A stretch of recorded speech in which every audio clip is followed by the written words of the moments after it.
മഹാരാഷ്ട്ര നാന്ദേഡ് ഉപതെരഞ്ഞെടുപ്പിൽ കോൺഗ്രസിന് ജയം. 1457 വോട്ടിന് രവീന്ദ്ര ചവാൻ വിജയിച്ചു. ശ്രീനാഥ് ചന്ദ്രന്റെ മുമ്പിൽ നിന്ന് വിശദാംശങ്ങളുമായി. ശ്രീനാഥ്, അങ്ങനെ പാർലമെന്റിലേക്ക് കോൺഗ്രസിന് ഒരംഗം കൂടി. വിവരങ്ങൾ.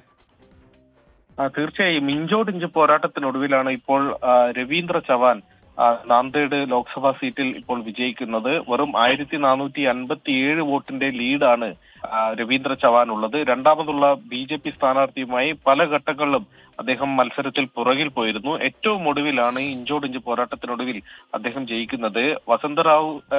രവീന്ദ്ര ചവാന്റെ പിതാവ് വസന്തറാവു ചവാന്റെ മരണത്തിന് ശേഷമാണ് തുടർന്നാണ് ഈ ഒരു ഉപതെരഞ്ഞെടുപ്പ് നാന്ദേഡിൽ വേണ്ടി വന്നത്. ഏതായാലും മകനെ ഈ സീറ്റിൽ മത്സരിപ്പിച്ചത് വഴി കോൺഗ്രസിന് ആ സീറ്റ് നിലനിർത്താൻ കഴിയുന്നുമുണ്ട്. ഈ നിയമസഭാ തെരഞ്ഞെടുപ്പിൽ മഹാരാഷ്ട്രയിൽ ആകെ കോൺഗ്രസ് അടക്കം പ്രതിപക്ഷ കക്ഷികൾ തകർന്നടിയുന്ന ഒരു സാഹചര്യത്തിൽ നാന്ദേഡിൽ ഒരുപക്ഷെ ലോക്സഭാ സീറ്റ് കോൺഗ്രസിന് നഷ്ടമാകും എന്നൊരു തോന്നൽ ഒരു ഘട്ടത്തിൽ ഉണ്ടായതാണ്. പക്ഷേ ഏറ്റവും ഒടുവിൽ അന്തിമ കണക്ക് ഇപ്പോൾ തെരഞ്ഞെടുപ്പ് കമ്മീഷൻ പുറത്തുവിടുമ്പോൾ അവിടെ രവീന്ദ്ര ചവാൻ വിജയിച്ച് കയറുകയാണ്. അത് കോൺഗ്രസിന് ഒരു തെല്ലൊരു ആശ്വാസം നൽകുന്നുമുണ്ട്.